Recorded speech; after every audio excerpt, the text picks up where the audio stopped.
Gamers, this is going to be Zhuge's Legacy, how to play Fast Aggression 1TC in Season 6. This is one of the new civs / variation, whatever you want to call it. And I cooked up something for you guys. I did play it actually, Fast Aggression, I think 2 or 3 games. But this is the build that I just made. And like I said, the first 6 guides I'm going to release for the new civs are going to be 1TC aggressive plays. And then later on, once I get the better understanding of 2TC or like castle rushes or macro builds, then I'm going to do those. But initially I wanted to get you guys started with a little fast aggression. Here we go. So number one thing about Zhuge's Legacy, you spawn with 5 villagers and Imperial Official. Okay, you don't spawn with 6 like China.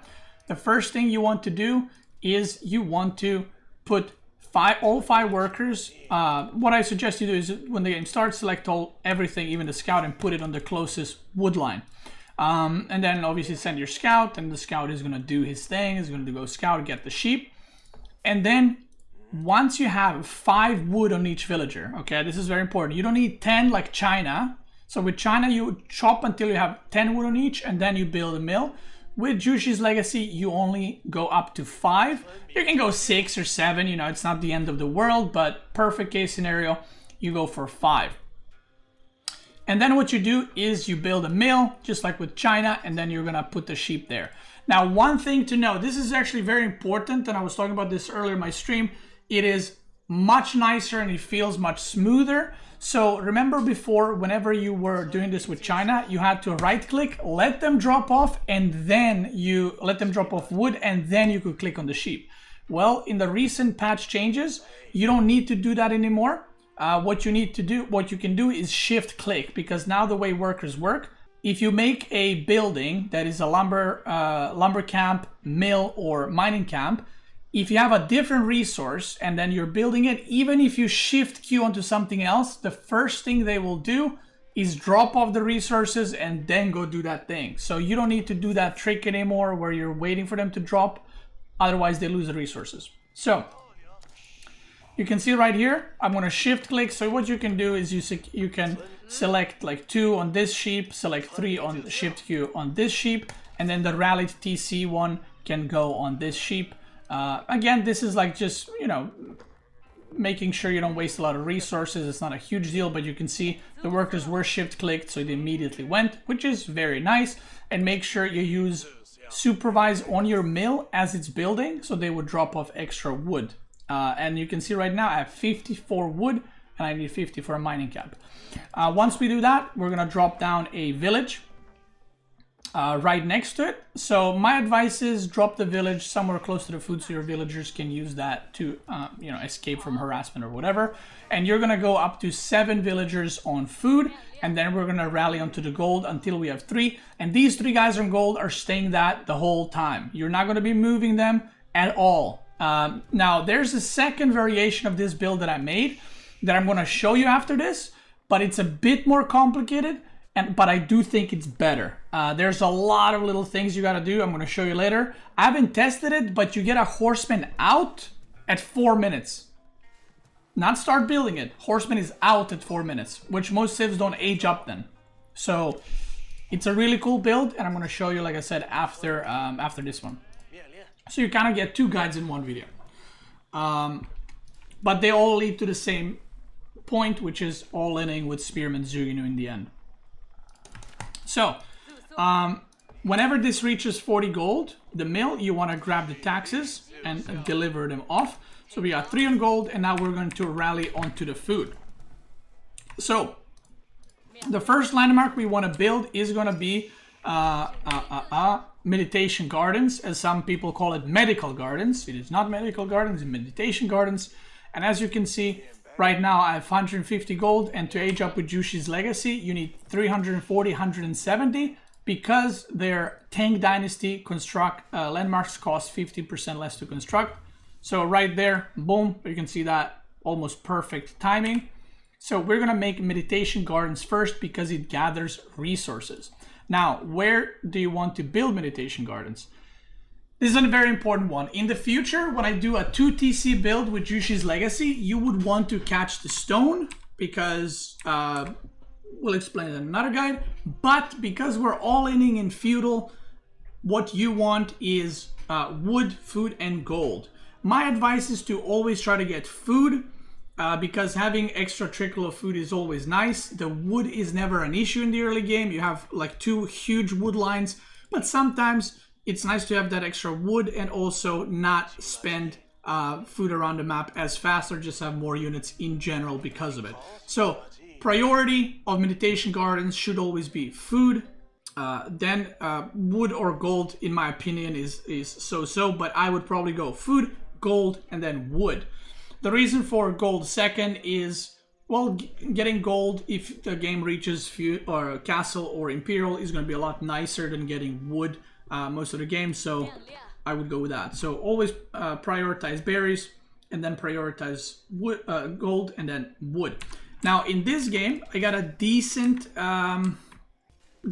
landmark, not the best, which you're gonna see in a second. So I'm gonna go for it here, and you can see it barely catches the gold, so I'm gonna be getting 30 gold per minute. If you catch a gold mine or a stone mine, you will always get 30 per minute. If you catch berries, I think you get 40 per minute, if I'm not mistaken. And then depending how many trees you catch, you get that much wood. So if the gold was, let's say, I don't know, like here, right?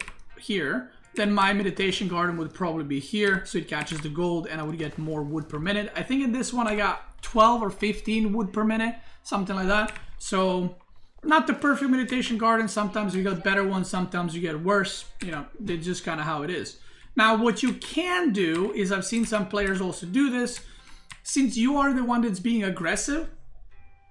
Let's say I had a crazy spawn, and let's say this and this are golds, and then there was berries here, right? What you could do is put meditation garden right here, and then you get 30, 60 gold per minute, you get probably 40 wood per minute, and you get 40 food per minute. So if there's like a super juicy spawn and it's a bit further out and you're playing against Civ that don't have Dark Age pressure, you can also build the landmark open like that, because again, you're the aggressor, so it shouldn't be an issue of you losing the landmark, okay? But if you have 2 gold camps in range, you will get more gold. So it's not capped at 30. Same thing, if you have double berry, and you put it in between, you will get more. So that's something that you need to consider, and just try to get as many resources as possible. Now, when you place down a meditation garden, it does say like 30 food per minute, 30 gold per minute, whatever. It says exact numbers you're going to be getting. And another important thing to note, since there are new civs, so I like to make sure people know what's going on. Even if this gold vein is mined out, you're still getting 30 gold per minute for the rest of the game. Okay. Deer, boar, and fish do not give you bonus resources. Okay. I'm aging up with 1. Now, you can also age up with 2 if you would like, especially if you get a super good landmark, because you will age up quicker. So technically, it's going to be more efficient, but I made it simple with aging up with just 1 villager, especially if you're like going to put landmark here. Running with 3 villagers or 2 villagers might not be as worth, because you're losing a lot of travel time as well. 1 or 2, more than fine. So I still have 3 on gold. Whenever you have 40 gold, try to pull out the gold from the mill.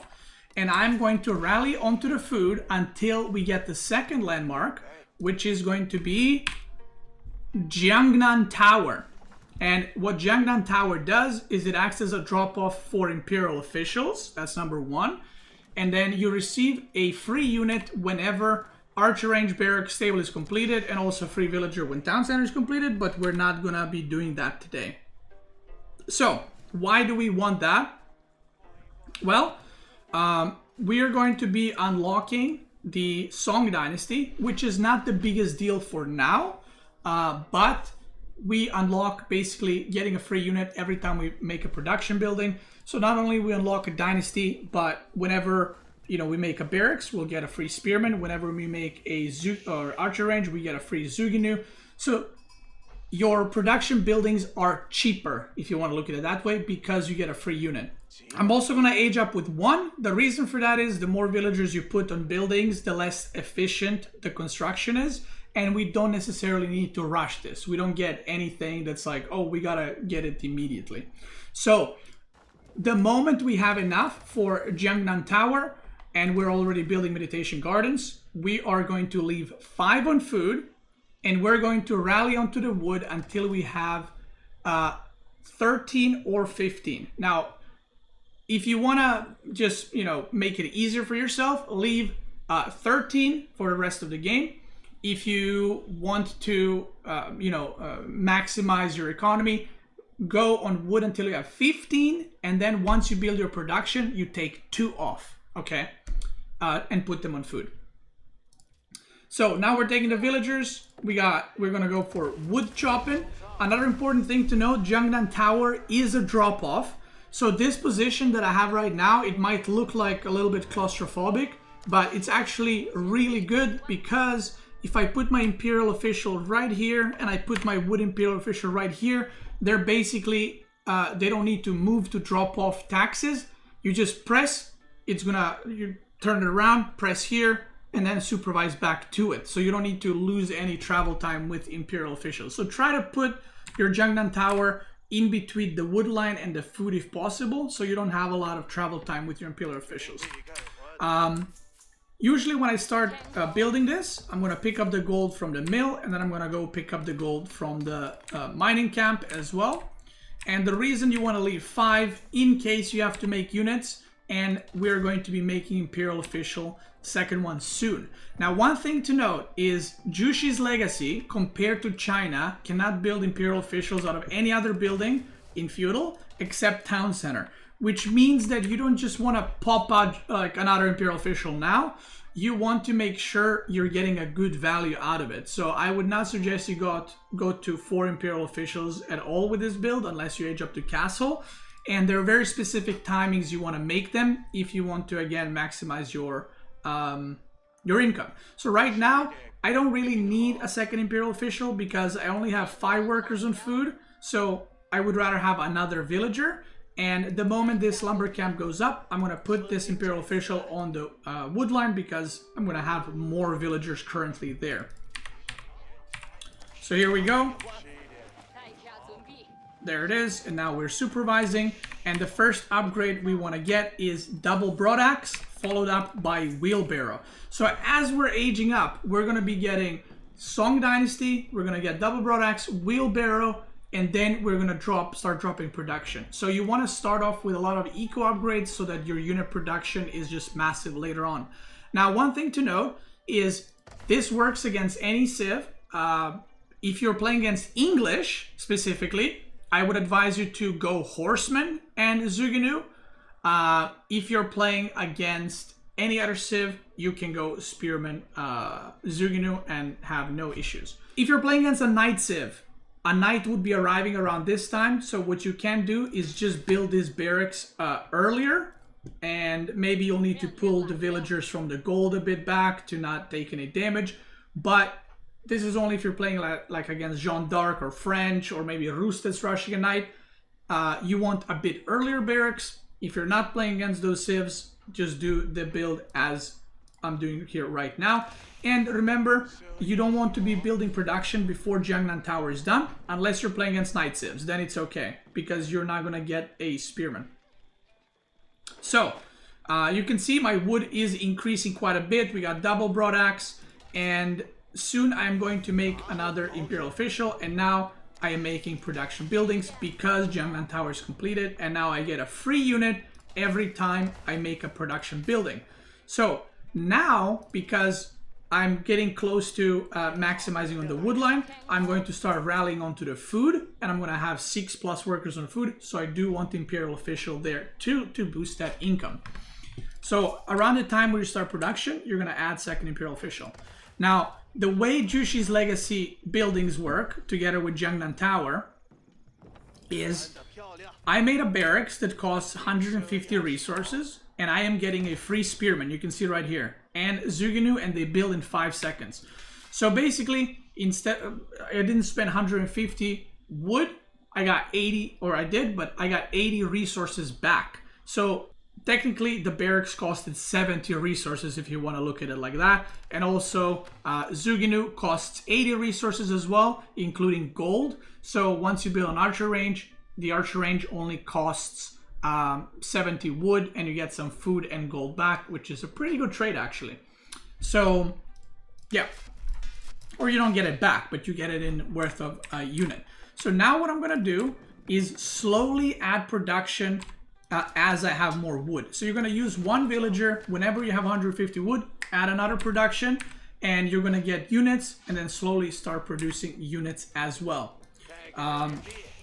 Now you'll see in a second, my second Imperial Official is coming. We still got 300 gold, nothing changes there. And now, if I position this Imperial Official like this, look at that. Now if I want to pick up, it's just an easy click. Same thing with food. Easy click, easy drop off. I don't gotta lose any supervising time. I got 2 archer ranges, building a third one. You can see horticulture is coming, forestry is coming, and those are supervised, so those are gonna be in super quick as well. Oh yeah, I'm getting 48 food from berries, 10 wood per minute, and 30 gold per minute. So not the greatest meditation garden, but you know, it is what it is. Now we got 15 on wood, and like I said, you want to keep on 15 if you want to maximize your you know, build completely. And then once you have about 8 production buildings, I would say, and blacksmith, I would say take off 2 and put everything on food from then on out. Or you can actually do something even easier to make it easier for you. Once you have the production you need, take 2 from wood and put them on gold, because you're gonna need more gold eventually to, you know, produce and to get blacksmith upgrades and so on. Now, I like to delay my third Imperial Official until a little bit later, once I set up my production buildings. The reason for that is the only taxes I'm getting right now that I need managing is the wood camp, lumber camp, and the mill, which I can do manually. Now, if you are new to the Zhuge Nu Legacy, or that you're not comfortable with that, you can just make another Imperial Official now. But I like to wait until the production buildings are done, because I can do this manually. So I can just boop, boop, pick it up, boop, boop, pick it up, and then we're chilling. So yeah. So the goal right now is to just mass Zhuge Nu and mass Spearmen. I'm getting my blacksmith. I got all eco upgrades except specialized pick. You can get this if you have too much gold, but it is not priority right now. We're getting the steeled arrow. I think in a moment I'm gonna be getting second Imperial Official. Now, because we're in Song Dynasty, the village only costs 75 wood now, and the houses cost 30 wood, and blacksmith costs 90 wood. So very cheap. Now we're gonna get those in. I'm getting more production. So I like to go to 6 archer ranges and 2 barracks. Your main unit is Zhuge Nu, so you want to keep those alive at all costs. Spearmen are there to just keep the Zhuge Nu alive. Once you reach about 50 plus Zhuge Nu, that is when it becomes very strong, and it becomes very dangerous for your opponent. And this comp is not as strong early game. Like, it's not as strong when you have 15 Zhuge Nu and 5 Spearmen. It is way stronger when you have 50 Zhuge Nu and like 10 Spearmen. Or 12, 15, whatever. So now I got my third Imperial Official because my production is done. I think I will add another barracks here in a moment. But my production is done. So now Imperial Official can go around and pick up gold, not only from lumber and mill, but also from the other production buildings. So you don't need to worry about Imperial Officials anymore. Now you can see I have 13 on wood. I'm gonna put some more on gold in a second. Like I said, I should have put 13 from wood on, or 2 from wood onto the gold, but this is fine too. And you can see right now I have, let's look. Right now I have 35 Zhuge Nu. Let's go at 10 minutes actually.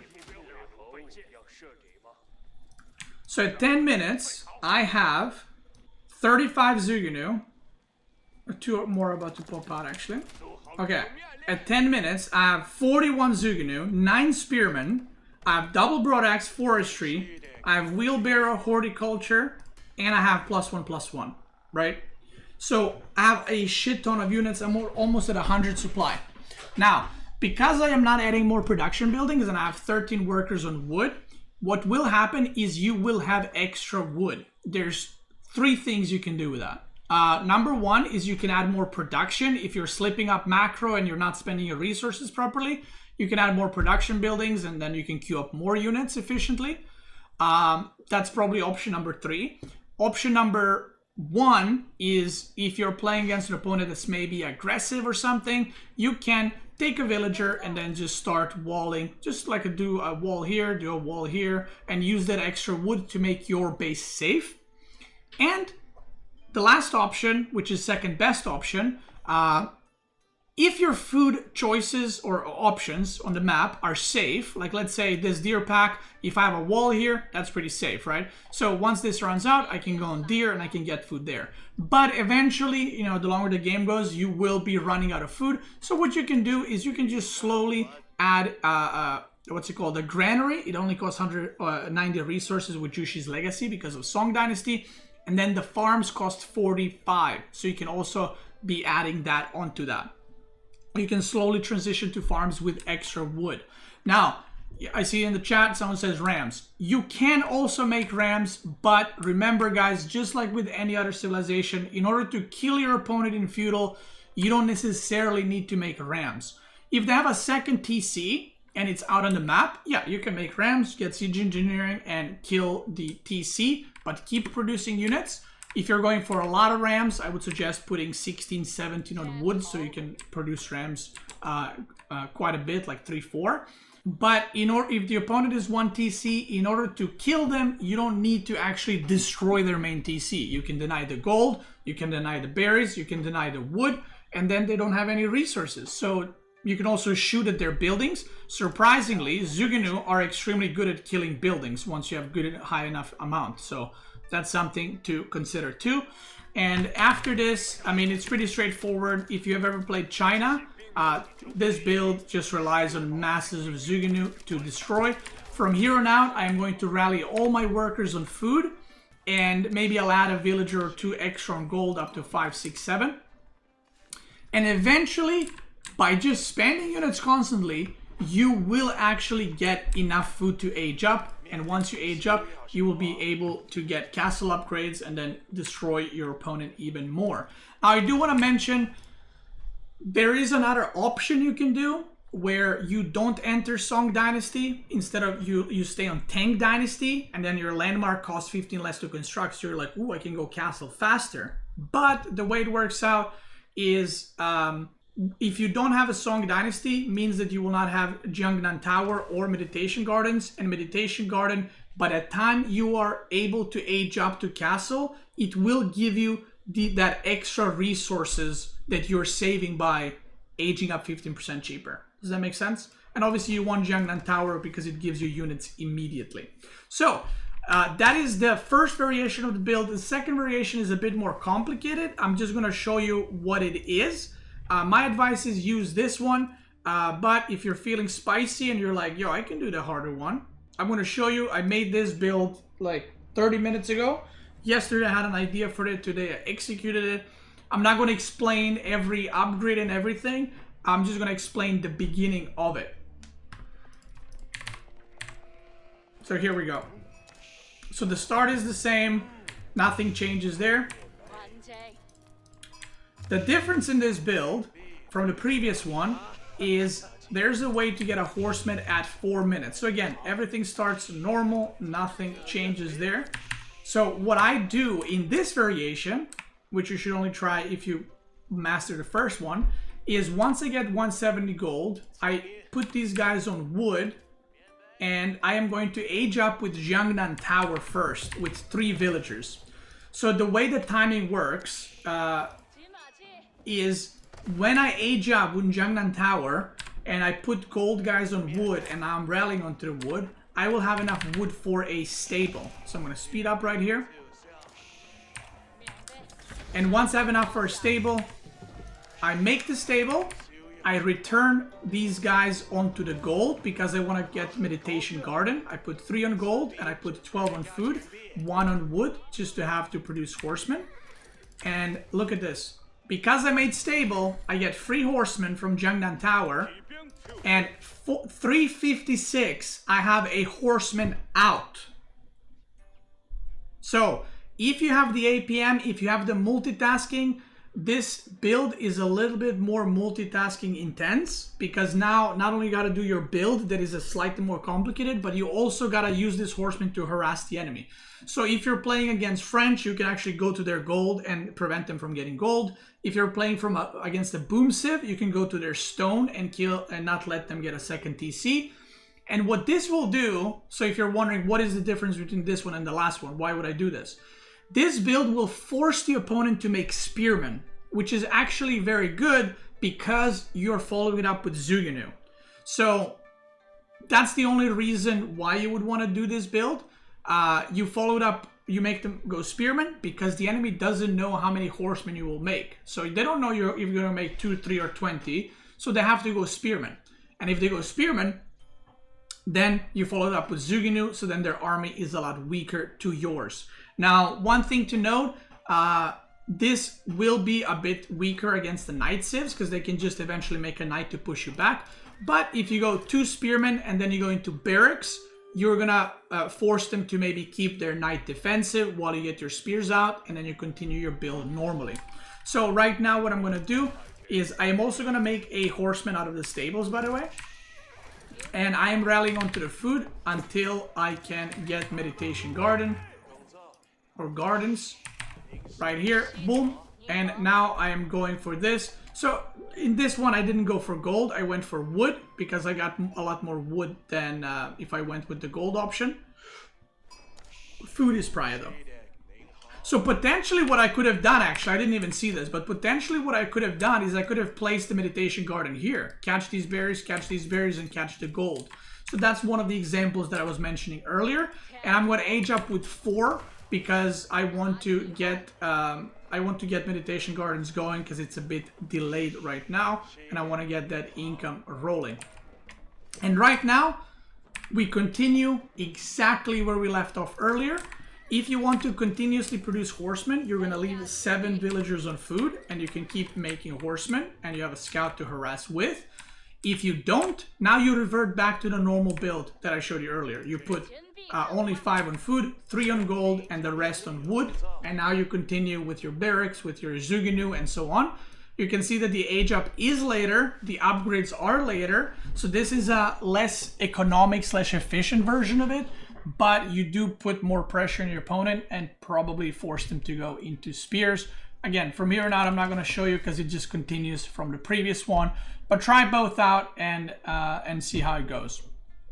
Anyway, that is it for the Zhuge's Legacy Fast Aggression build order. I also have a video called Everything You Need to Know About Zhuge's Legacy, where I go into explaining every single dynasty, every single unit, showing you all the mechanics they have.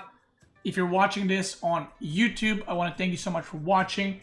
Have a great day. Check me out on Twitch. I'm probably live right now. Twitch gamers, let's keep going.